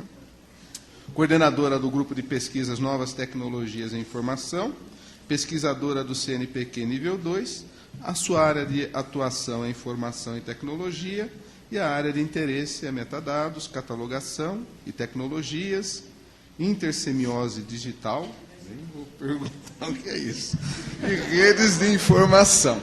Vamos lá, então, a palavra com vocês. Boa tarde a todos. Já convidei a Kátia para ir dar aula lá em São Carlos. porque o show que ela deu aqui com o título uniforme, eu e a Plácida estávamos lá assim, de boca aberta, né? Obrigada. Mas o convite é sério, viu? Esse trabalho, ele é resultado... Não é nem resultado, né, Plácida? Ele ainda é um ensaio, um esboço do que vem sendo desenvolvido na minha pesquisa de doutorado, que a Plácida é minha orientadora. A gente entende, e acho que um pouco disso ficou expresso em uma das mesas anteriores, aquela preocupação que tem com o uso de padrões na nossa área. Porque quando a gente se utiliza de padrões, a gente tem uma maior facilidade de intercâmbio e muita mão de obra de bibliotecário tem como ser um pouco abreviada. Então, diante disso, eu vou tentar enxergar a setinha. Achei. Nesse contexto, hoje, né, nos últimos 15, 20 anos, a gente tem aí novas tecnologias sendo constantemente incorporadas no nosso cotidiano. Então, a gente vê também na nossa área que esses recursos tecnológicos e midiáticos, eles estão tanto na produção, organização, distribuição e acesso de registros do conhecimento. Qual é o impacto que todas essas tecnologias têm? Tem consequências tanto no contexto social, cultural, educacional, econômico e também o crescimento de acervos documentais. Só para vocês terem ideia, esse evento não teria acontecido se a gente não tivesse nenhum desses artefatos midiáticos e de comunicação para ter todo esse contexto, inclusive social. Vocês sabem muito bem disso. Então, essas coisas todas de tecnologia, de comunicação e de informação, elas já estão incorporadas. Um outro momento é a adequação de produtos e serviços que as próprias unidades de informação têm oferecido a essas demandas informacionais. Então, se vocês visitarem até sites de algumas bibliotecas, vocês têm lá mecanismos RSS, tem Twitter, tem Facebook, tem um monte de coisas novas. Tem também facilidade, é claro que vou tentar defender o meu, facilidade de compartilhamento de registros bibliográficos entre essas unidades. Então, a gente pode dizer que essas unidades de informação elas são beneficiadas tanto pelo compartilhamento quanto pela interoperabilidade. Essas instituições elas usam diferentes formas de fazer essa representação, mas procuram sempre adequar-se a esses padrões internacionais de representação. Padrões de representação, a gente vai entender que os mais utilizados, o mais utilizado aqui no Brasil é o ACR2, e aí está essa discussão ainda aí do que vai rolar ou não vai rolar, ou quando vai rolar, como vai rolar, com o RDA. Na literatura, a gente percebeu, em várias publicações de eventos e revistas científicas, que esse processo de conversão de dados bibliográficos para a MARC 21, ele parte sempre de uma estrutura. Por que nós estamos caindo um pouco mais nesse aspecto? A base do nosso trabalho é analisar como tratar de uma outra forma o processo de conversão de registro bibliográfico. Nós não estamos falando nem em conversão retrospectiva. Nós estamos falando de conversão de base para base. E quando a gente vai analisar, isso daí também é advindo de um processo profissional, onde numa instituição trabalhei, tinha uma base de dados, e a resposta foi: olha, nós precisamos trabalhar e converter toda essa base de dados para formato MARC, porque o software novo exige, por conta de todas as vantagens. E você fala assim para o analista: cadê o Max antes que ele me xingue? Ele falou que teria que ir embora, Deus é forte, ele já foi. E aí o analista diz assim: olha, nós não temos condições de converter essa base. Então, o que você faz? Você não tem condições, você entra os dados novamente, participa de algumas redes cooperativas para copiar dados e tal. Uma outra situação vivida foi, tinha uma instituição que tinha 3 bases de dados diferentes, funcionando, sendo alimentadas, as 3 na mesma instituição. Tinha que mudar para um outro software, E vem a questão, como nós vamos fazer a migração? Nós temos que fazer 3 scripts para poder fazer essa conversão de registros.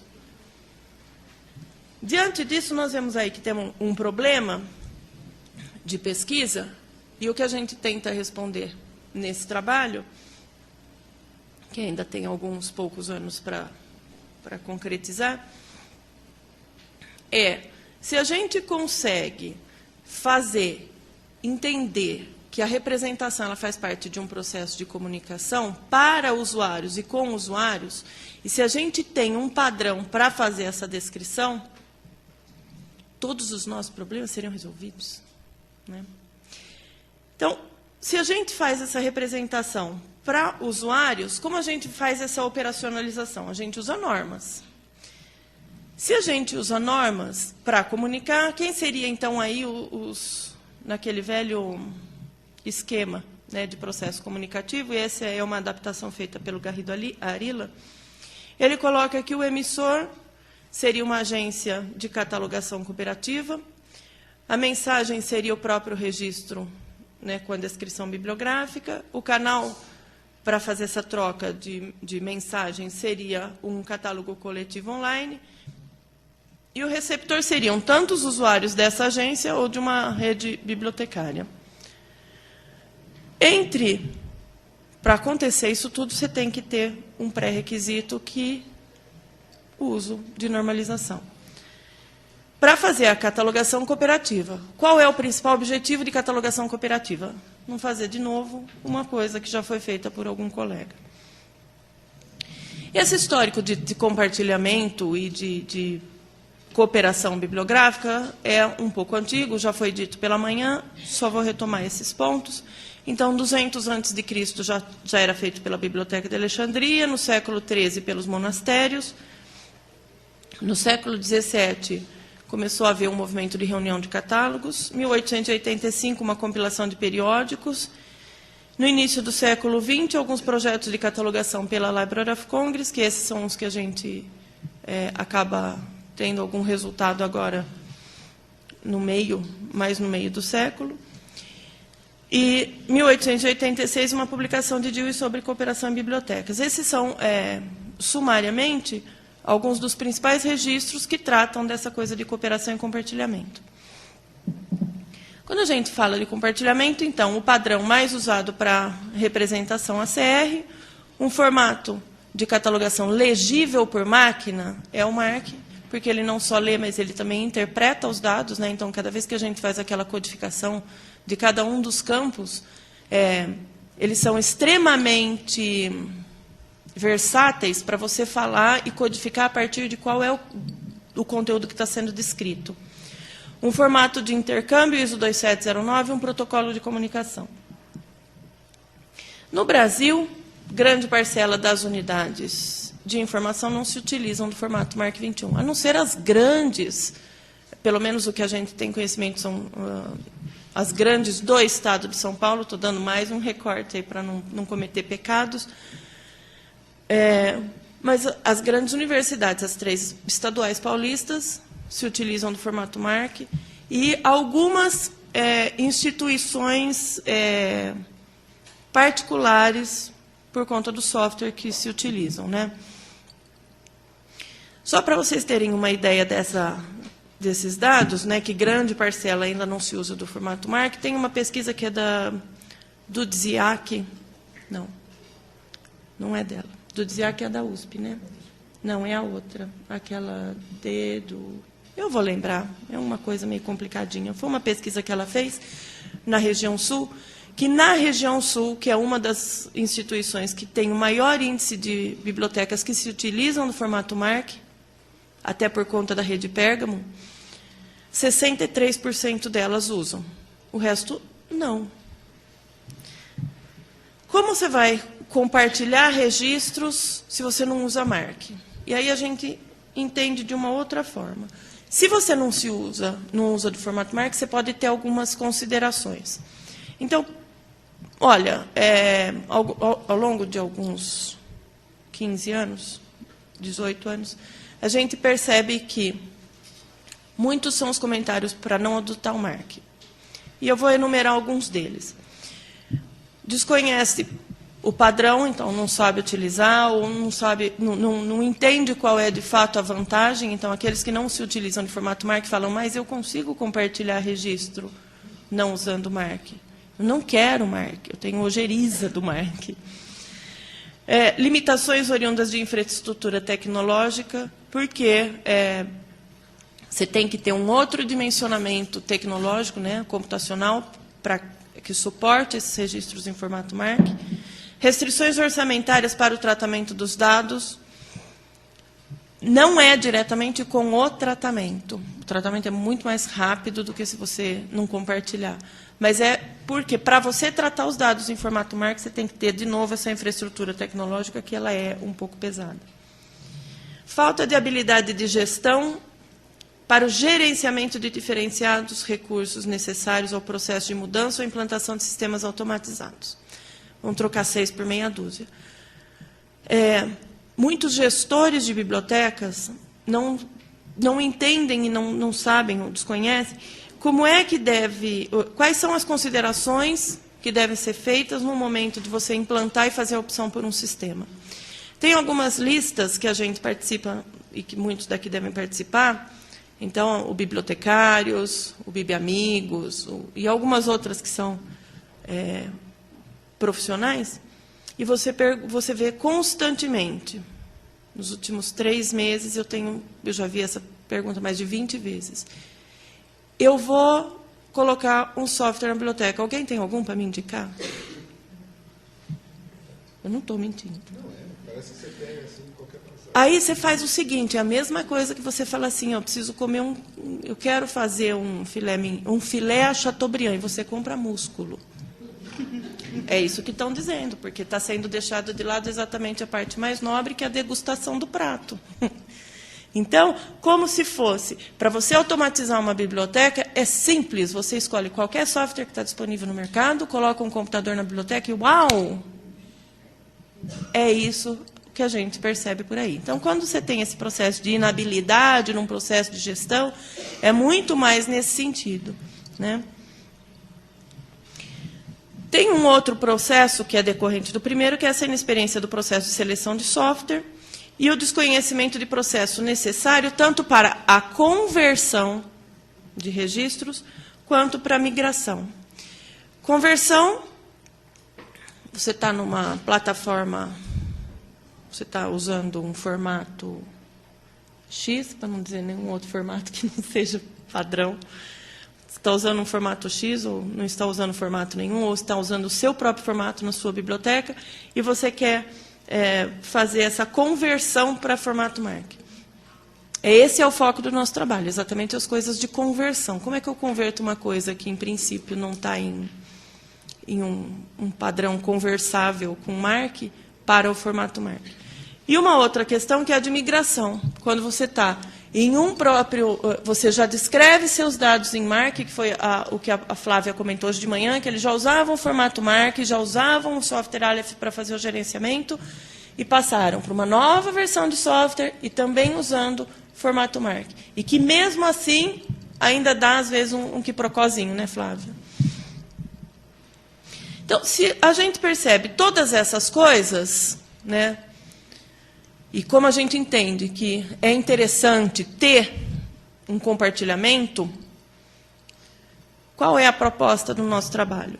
É fazer essa metodologia de conversão de registros por meio de uma metodologia que seja aplicável a diferentes bases. Então, não me interessa em que base está, se está no software A, B, C, D ou E. Ah, não, a BCD já é o software da... Então, no EFGH, para falar um outro nome. Então, não interessa em qual base está para partir isso para o formato MARC. Como é que funcionaria esse negócio? Nós entendemos que... a pergunta que está por trás, na verdade...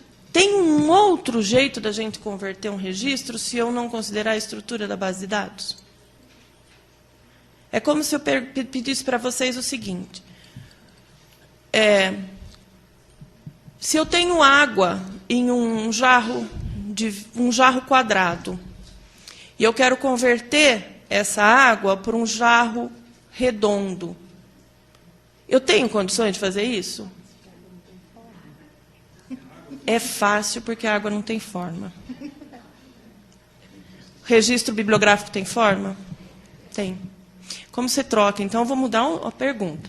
Como você muda de um negócio quadrado, eu estou falando da estrutura. Como você coloca uma coisa quadrada dentro de uma coisa redonda?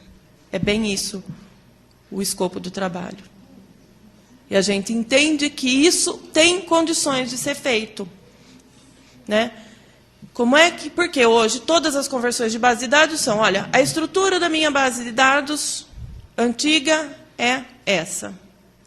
E aí você fala, eu pego o campo autor e ponho aqui no campo 100. Pego o campo título, ponho no 245. E assim vai.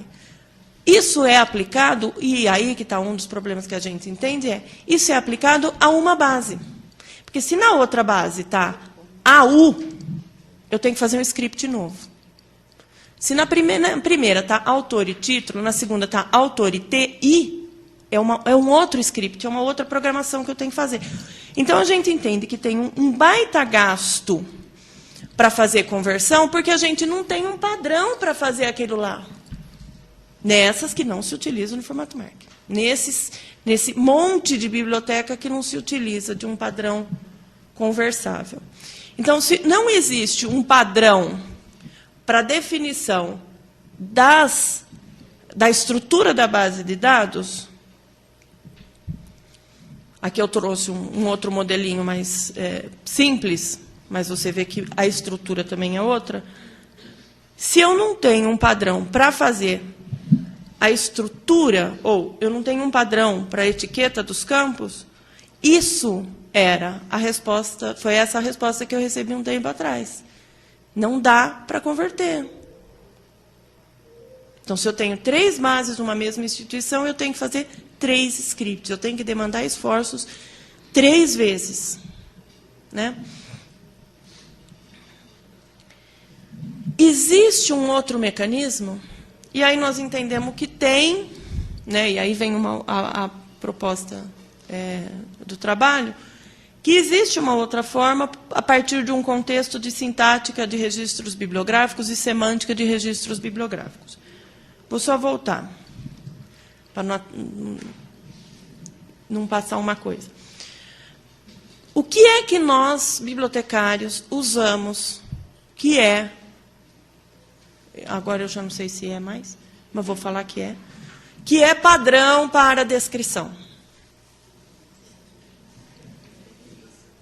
A CR. Então, se eu não posso considerar a minha estrutura, será que não tem um mecanismo de eu fazer essa conversão a partir do meu conteúdo? Então, será que eu posso ignorar toda e qualquer forma ou todo e qualquer software que seja utilizado e que não usa um padrão MARC? Se esse conteúdo estiver descrito a partir de um mesmo padrão, eu não posso ler o padrão de descrição para fazer a conversão? Teoricamente, né? A gente tem apanhado, né, Plácida? Então, teoricamente, a gente entende que tem. E é isso que a gente vem tentar mostrar para vocês. Então, o que seria esse contexto de sintaxe? O que seria sintaxe de registro bibliográfico? Porque o que a gente percebe é que, pelo menos quando a gente está fazendo uma tese, a gente aprende a sonhar um pouco. Né? Então, a gente sonha que tem uma contribuição teórica para dar, a gente sonha que tem uma contribuição prática. Então, eu estou sonhando aqui. A Plácida está me dando corda, né, Plácida? Eu estou sonhando. A hora que ela me tirar do pesadelo, né? O que seria, então, a sintaxe de um registro bibliográfico? Seria essa questão de todo um arranjo, disposição, organização e ordenação. É explícito isso em sintaxe. Quando a gente entende em sintaxe de um registro bibliográfico, a gente teria alguma coisa como uma definição, né, mais ou menos essa. Como se fosse, sintaxe de um registro bibliográfico seria a ordem dos elementos dispostos para a representação dos registros. A ordem. É uma parte da ciência da informação voltada a um estudo de forma, arranjo e disposição em que cada elemento deva ser descrito quando da representação do registro do conhecimento.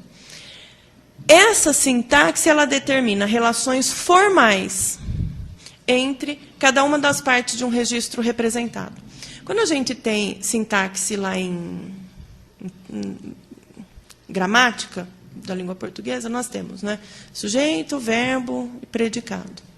Não é assim? Quando a gente tem uma sintaxe em registro bibliográfico, nós temos título, 2 pontos, subtítulo. Né? Só para brincar um pouco o que seria isso. Então, se a gente tem uma sintaxe do registro bibliográfico, nós temos aqui. Quando a pessoa tem, eu brinco com ela que ela tem nome de princesa. Então, Princesa Isabel, acho que não tinha um nome tão comprido. Santos, Plácida Leopoldina Ventura de Molina da Costa Santos. Ela vai me reprovar, gente. Não me reprova, professor.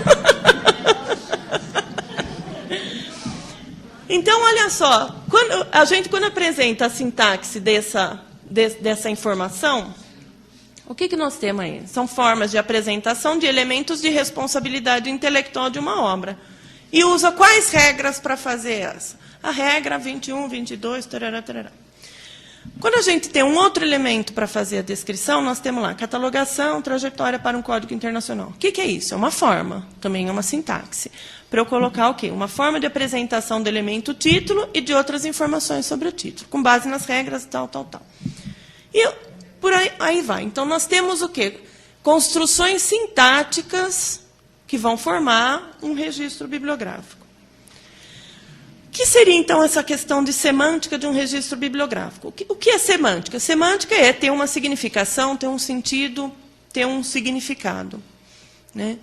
Então, qual é a coisa que dá um sentido exato para que aquilo seja entendido como aquilo mesmo e não outra coisa? Então, quando a gente fala em semântica do registro bibliográfico, nós teríamos uma definição próxima, que é um significado estabelecido entre cada um dos elementos representados. Então, entre um elemento e outro, eu tenho um conteúdo semântico. Então, quando a gente estuda um pouco mais e tenta entender um pouco mais a questão dos FRBR, a gente vê que tem essa relação semântica de que uma coisa, uma obra é construída por alguém, então você já tem uma outra forma de representação e de compreensão e de sentido estabelecido aí. Então, você tem esse significado entre os elementos representados e o documento. A gente representa aquilo que está no documento. Então, um registro bibliográfico ele tem um significado de representação de um objeto. Né? Propondo um conteúdo semântico do registro bibliográfico quanto ao significado entre o elemento definidor e o valor dado. Então, quando a gente está num modelo de representação, nós temos, olha, aqui eu devo colocar o título. Esse seria um elemento definidor, é ali que eu tenho que colocar o título. E qual seria o meu valor para encaixar essa informação? O título exato da obra, por exemplo, a casa. Então, para cada elemento definidor ou para cada tag, nós teríamos um conteúdo, nós teríamos um valor. Em outras palavras, a gente pode dizer que semântica de registro bibliográfico é o fato de um registro bibliográfico de um documento só pode assumir o significado de representação daquele documento, dado o sentido que ele pode ser estabelecido entre representado e representante. Para isso, a gente pesquisou um pouquinho de Saussure, quando ele fala, né, de signo, significado, e tentamos trazer uma aproximação. Mas é também um significado entre o elemento a ser representado e o seu valor. Parece super complexo isso, mas já é uma atitude que a gente faz. A gente tem diariamente na biblioteca. Nós temos um determinado objeto documental para representar. O que a gente faz? A gente tem que pegar coisas que são de significado daquele objeto e fazer e estabelecer uma determinada sintaxe. Então, olha só, nós estamos tirando conteúdos semânticos e montando num conteúdo sintático. Quando a gente constrói esse corpo sintático, ele assume uma significação, né? Não é tomar o lugar de, mas é fazer-se entender por. Ele toma um conteúdo daquele objeto, que mesmo ausente, ele está ali representado, ele está ali apresentando a sua significação. Quando a gente traz esse título, essa copiazinha era uma que eu tinha, não deu para ter com mais exatidão, então, a imagem. Então, quando a gente tem esses elementos, né? Do lado de cá, o objeto a ser representado. A gente constrói, faz aquela construção que está ali mostrada do lado direito. Esses elementos, ele assumem, num contexto do registro bibliográfico, a representação. A representação dá significado do quê? Do título e de outras informações para o título dessa obra. Aqui é a mesma coisa. Você analisa a obra e constrói, faz uma leitura, você tem que compreender, entender quais são os elementos que estão descritos naquela obra, e você descreve e recupera conteúdos semânticos para montar uma estrutura sintática. Essa estrutura sintática é recheada de elementos semânticos, tanto que se a gente lê Niterói, antes dos 2 pontos, ele tem um determinado significado semântico. Então, nesse contexto, nós temos que semântica entre os elementos de uma obra. Então, você tem um conteúdo entre título e outras informações, o local de publicação e o nome do editor, o local de publicação é daquele documento que está sendo descrito e não de outro. Mas tem também um conteúdo semântico, não só do objeto representado com a sua representação, mas da forma de representação, né, o valor da sua representação com aquela sintática que está sendo expressa, que é expressa pelo Código de Catalogação. A gente tem também uma semântica em um registro bibliográfico, na qual a representação bibliográfica, para que ela assuma essa vertente de representacional significativa de um representado, para que uma representação seja de fato... Vou repetir. Para que a representação que nós estamos construindo seja, de fato, a representação daquilo que quer ser representado, você já tem uma enumeração dos seus valores e do conteúdo daquela obra intitulada Catalogação, Trajetória e tal. Sendo assim, o que a gente usaria para fazer essa conversão? A sintaxe, que é, exatamente, quando a gente constrói um registro bibliográfico, todo o posicionamento da pontuação, que é dada lá pela ISBD, é fazer uma leitura da sintaxe, para depois partir para o conteúdo semântico, e deste conteúdo semântico você interpretar, fazer com que o computador infira qual é o campo que ele deve assumir. Em outras palavras, é a gente pegar um pedaço, por exemplo, Niterói, 2 pontos, e ele colocar automaticamente no campo 300, subcampo A. Né? Então, a proposta é desenvolver essa ferramenta que usa alguns conteúdos da inteligência artificial, redes bayesianas, compiladores, que são coisas lá da computação, para fazer com que o computador entenda como é que um registro bibliográfico dá para ser construído em formato Marx sem interferência ou a mínima interferência humana. Né? Então, se a gente conseguir... Tem alguém rindo aí? Quem que é? A gente banco louco, né? Mas, é você montar e usar mecanismos de inteligência artificial para que ele infira quais são os campos, indicadores, subcampos de todos os elementos descritivos de um registro bibliográfico. Então, a intenção é, se não conseguir chegar, de fato, até o desenvolvimento do software, né, porque não temos tanto tempo assim ainda, mas que se desenvolva essa metodologia para que a metodologia já esteja desenvolvida para ser implantada num software. A gente entende que, com isso, tem aí algumas contribuições teórico-metodológicas, para a representação bibliográfica. Eu quero agradecer, e eu vejo que eu e a Plácida nós estávamos um pouco assustadas, beneficamente, mas é uma das apresentações que tem um conteúdo mais denso e teórico, porque, né, de uma outra estrutura, né? Vamos ver, tá bom? Obrigada.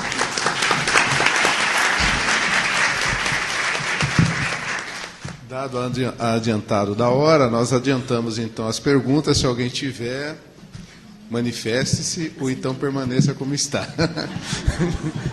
Perguntas, por gentileza. Fiquei, assim, bem impressionada com o seu trabalho. Se o final do estudo for realmente você conseguir essa sintaxe, que, pelo que eu entendi, vai poder ler uma base de dados e aí converter os campos, isso. Mas você acredita que numa base do tamanho da Lila, com mais de 520 mil registros, com os campos, vários campos, e com a especificidade da base, isso é possível? E, pelo que eu entendi, não tem nenhuma experiência concreta ainda. Porque teve tentativas, mas que não foi possível porque não deu para converter a base. É certo? Eu sabia que ela ia me dar o troco. É assim, antes de mais nada, vou responder primeiro a sua segunda parte da pergunta. Não tem, porque é um modelo teórico ainda, né? Eu entrei no doutorado no começo do ano passado. Então, é uma perspectiva teórica para fazer essa conversão. O que tem como um parâmetro de medida? Então, só para a gente lembrar um pouquinho da própria apresentação. Hoje a gente já não tem um padrão para montar uma base de dados, né, das inúmeras bibliotecas. E aí eu usei uma coisinha. Descrição em ACR2. Né? Então, a gente tem, para fazer conversão, a gente tem que ter um padrão. Eu estou fugindo só do padrão convencional.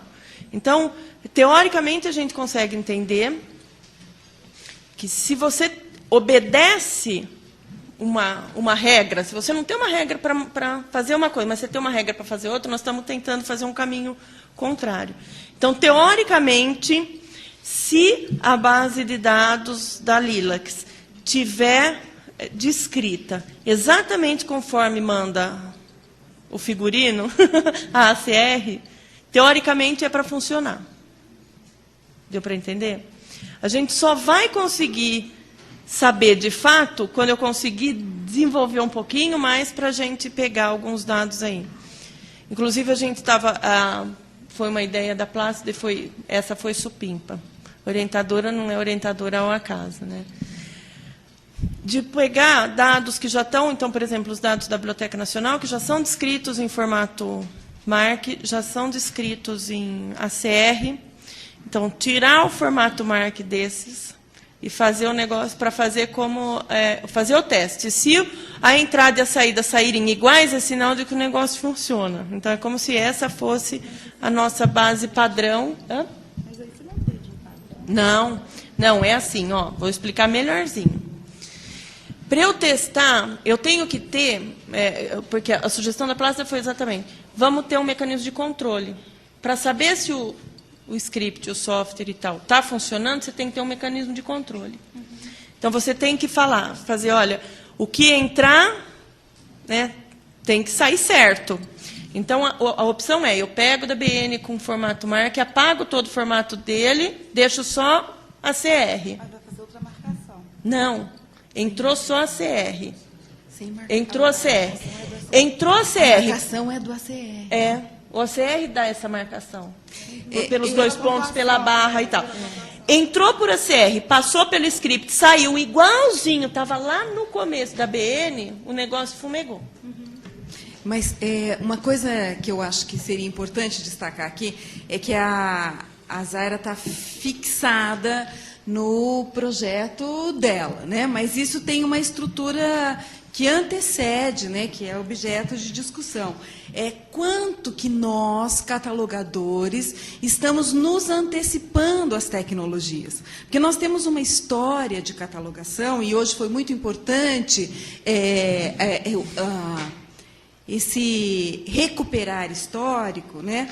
Porque no caminhar da catalogação, nós tivemos atitudes de desenvolvimento que se anteciparam às tecnologias enquanto objetos. Então, nós temos os próprios códigos de catalogação e uma solicitação da área para o desenvolvimento do formato MARC. Então, isso foi antecipação tecnológica. Foi a estrutura de tecnologia enquanto ciência contemporânea, né, que é a união da ciência e da técnica. Então, análise, teoria, experiência, teoria, estratégia e solicitação de tecnologia. Depois do formato MARC, a catalogação ela ficou praticamente à mercê das tecnologias que foram surgindo, especialmente os objetos tecnológicos. Até que um conjunto de sujeitos que não são catalogadores criaram o Dublin Core, e os catalogadores que desconheciam a catalogação embarcaram de cabeça no Dublin Core. Até que uma estrutura metodológica da área de tecnologia veio e diz assim, vem cá, vocês fazem catálogo, vocês precisam de modelo conceitual para elaboração de catálogo. E aí apareceu o FRBR. E aí apareceu o XML, aí foi desenvolvido o METS, aí o MODS, MARC XML. E nós estamos constantemente correndo em atender tecnologia. O que o trabalho que a Zaira desenvolve tem de fantástico, por enquanto, fantástico, vamos antecipar uma necessidade. E é a tecnologia que corre atrás para nos dar suporte disso. Então, se ela vai conseguir montar um protótipo que efetivamente faça isso, não é necessariamente o papel do catalogador. O que nós temos que fazer é gerar uma demanda tão efetiva que a tecnologia, pela técnica, desenvolva o que a gente precisa, sabe? Então, é assim, chega de catalogadores correrem para usar as tecnologias. Nós temos que nos antecipar às tecnologias. Como fez Dewitt lá com a estereotipia. Ele não deu certo? Não deu certo. Como fez Potlé com o microfilme. O próprio nascimento do MARC foi uma solicitação de catalogadores. Agora, nós, enquanto catalogadores, só estamos correndo atrás de usar a tecnologia. Eu não me conformo porque que nós, catalogadores, não desenvolvemos a máquina que busca sorriso. Isso tinha que ter sido feito por nós. Afinal de contas, é um atributo, um metadado e uma resposta, não é? Então, é isso, é muito mais, e é pegar a nossa estrutura fundamental, que é a sintaxe antecipada no ACR e nas ISBDs, que anteviram uma proposta automatizada, a catalogação não foi feita para a computação. Mas ela tem uma estrutura de algoritmos que ela dá certinho na automação. E ela tem uma marcação que a gente ri muito e faz da catalogação mais gosto do que nunca, que é ponto, vírgula, espaço, tal. E essa estrutura é que dá a sintaxe e garante a semântica. Né? Então, é um pouco de discutir isso, né, Zaira? Só vou terminar uma coisinha e eu já fico... O que me preocupa, quando eu dei aula em São Paulo há alguns anos e agora na Federal de São Carlos, o que me preocupa é alunos que chegam, porque por mais que possamos ter problemas em bibliotecas, ainda inventam moda de ainda criam bibliotecas por aí. Então eu brinco com os alunos e falo assim, tá bom, e por onde vocês vão começar? Se vocês forem contratados, universidade nova é a coisa que mais tem criado por aí. Precisa de biblioteca nova. E aí eu pergunto, por onde vocês vão começar? Então, na verdade, você fala assim, não, eu vou trabalhar, vou copiar dados do Bibliodata, vou fazer não sei o quê, vou fazer não sei o que lá. Um aluno nosso estava feliz da vida, trabalhou com o Biblivre, fez formato MARC, catalogou com ISR e tal, foi contratado numa determinada instituição, ele me mandou um e-mail no primeiro dia dele trabalho. Zaira, aqui eles usam o software X, não vou contar, mas eles usam um software X que não usa metadados, não usa formato MARC, não usa ACR, eles fazem catalogação referenciada. Eu não sei que raio é esse, não conheço. E aí você fala assim, ele fala assim, Zaira, como que eu faço para mudar isso? Não, peraí, deixa eu... Então ele pergunta assim, é um amiguinho seu, você conhece? Não, porque é lá de São Carlos. Não, vou responder. E aí ele fala assim, Zaira, como que eu faço para mudar isso tudo? Então, na verdade, o problema tem um monte de biblioteca querendo sair do... Eu vou falar limbo, né? Aquela coisa de limbo, umbral, que fala no espiritismo. Né? Estão querendo um monte de gente sair do limbo e do umbral e não sabe como. Então, é assim, é muito mais para ver se esse protótipo funciona para tirar um pouquinho dessa... Salvar algumas almas, né? Haverá mais perguntas depois da Naira? Senão, nós encerraremos com a Naira. Nós vamos fazer dupla, Naira e Zaira. Não, vou encerrar sim a mesa, porque tem mais sequência. Acho que na abertura a gente pode continuar o papo depois. Você quer que eu vá? Fica na pontinha do pé. Então, meu nome é Naira, sou professora de catalogação. Também, meus questionamentos foram muito parecidos com as observações. É para a mesa toda, mas eu acho que como a Zaira poderia continuar. Existem várias ferramentas de conversão para buscar tanto de um sistema para o outro, um catálogo que não é em formato MARC, passar para o MARC. Isso dá certo quando o sistema tem campos separados e com a base do ACR. Eu entendo, quando você fala de conversão, de um catálogo que foi desenvolvido antes de tudo isso.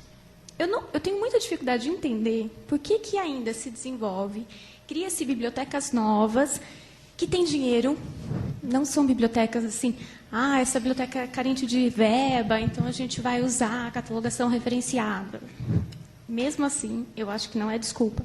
Mas quando você pega uma coisa grande, que tem verba, por que não usa CR, por que não usa MAC? Isso impede toda a progressão da área. Então, você tem a dissertação da Fernanda Moreno... Da área não, na área. Acho que a área vai, a instituição que fique. É porque fica muito difícil você falar da utilização, o fim é atingir o usuário. Se você tem um grande desenvolvimento na área, mas essas instituições não utilizam disso, o meu usuário não está recebendo isso. Então, eu entendo isso como seja uma questão de desenvolvimento da área como um todo. Já pedi, você foi falar? Eu não entendo como novas instituições estão sendo criadas, com bibliotecários trabalhando lá dentro, e não utiliza padrão nenhum. Eu ia falar da dissertação da Fernanda, que ela utilizou uma ferramenta que é o FRBR Display Tools, que ela consegue... na dissertação, ela mostrou todos os pontos de falhas, mas é possível tentar pegar o seu catálogo que já está pronto e colocar uma base dos FRBR. Só que, se continuarmos a não utilizar padrões, a gente não vai conseguir fazer isso. E eu vejo muitas instituições novas com verba não utilizando disso. Então, seria um comentário para todos, inclusive para vocês, esse questionamento.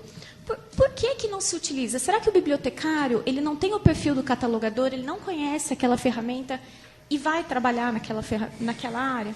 Do mesmo jeito que tem um bibliotecário que vai saber atender um público escolar, tem aquele bibliotecário que vai conhecer as ferramentas de catalogação, aquele de serviço de referência. Então, o que será que é? Será que é o profissional que não está sabendo convencer o chefe? É o profissional que não está afim? É só uma questão da instituição? Onde que está esse problema? O que a gente faz que continua pipocando instituições sem seguir nenhum padrão? E, além da referenciação, a pessoa não tem nem o conteúdo bibliográfico, não põe em campos separados e, muitas vezes, estão utilizando o dinheiro público.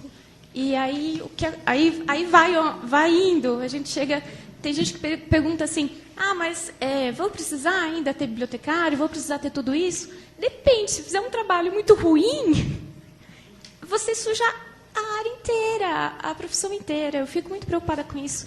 E foi, na verdade, minha pergunta, assim, são considerações que eu achei interessante fazer, só isso. Obrigada. Posso só responder a sua consideração com uma pergunta? Uma. Quantos, ao saírem e eu já vou dar a minha resposta. Quantos de nós aqui presentes sabíamos consultar a ACR nos moldes como ela é apresentada? Em outras palavras, quantos de nós entendemos e sabemos exatamente qual é a nossa dúvida e qual é a forma que nós temos que consultar para encontrar a nossa resposta? Antônia, memória, você não conta. Não, gente, a única que é café com leite vai se manifestar. Você entendeu? Eu também. Não, então. Vou perguntar, então, vocês têm que me dar o número da regra. A Marilena está aí. Marilena, você entendeu? Então, eu acho... eu não sei. É que me ocorreu isso enquanto você estava falando, mas é assim... Será que as pessoas... Será que o código está numa forma de apresentação interessante, que facilita a consulta para as pessoas tirarem a sua dúvida? Tão interessante que a gente fica lá escabrosa, né? E corre folhinha para lá e corre folhinha para cá para encontrar. Olha, gente, a conversa está boa. Eu não estou dizendo que não é isso. Mas, infelizmente, nós vamos ter que interromper aqui por uma questão de ordem, porque isso aqui tem um tempo também. Só né? desordenando. Existe a questão código é código, a gente tem que aprender a utilizar todo o instrumento. Talvez a questão esteja na forma do ensino. Aí a gente pode discutir amanhã. Mas, gente, eu não cheguei lá. Bom, então eu transfiro, né? Fica para seguir, né, Elisa? Você sobe aqui para assumir. Eu queria agradecer a oportunidade, agradecer aos membros desta mesa excelente, que despertou assim, o pessoal já está fervendo, né? Está todo mundo pilhado. O bibliotecário está pilhado. Né? Então eu agradeço a participação de todos, convido a Elisa para assumir os trabalhos e vamos andando, né? Que a coleção Pessoal, é grande. Só lembrando, é uma reunião para todos, tá? Aberta a todos, é continuidade aqui, para a gente continuar. Vamos agora minimizar a formalidade.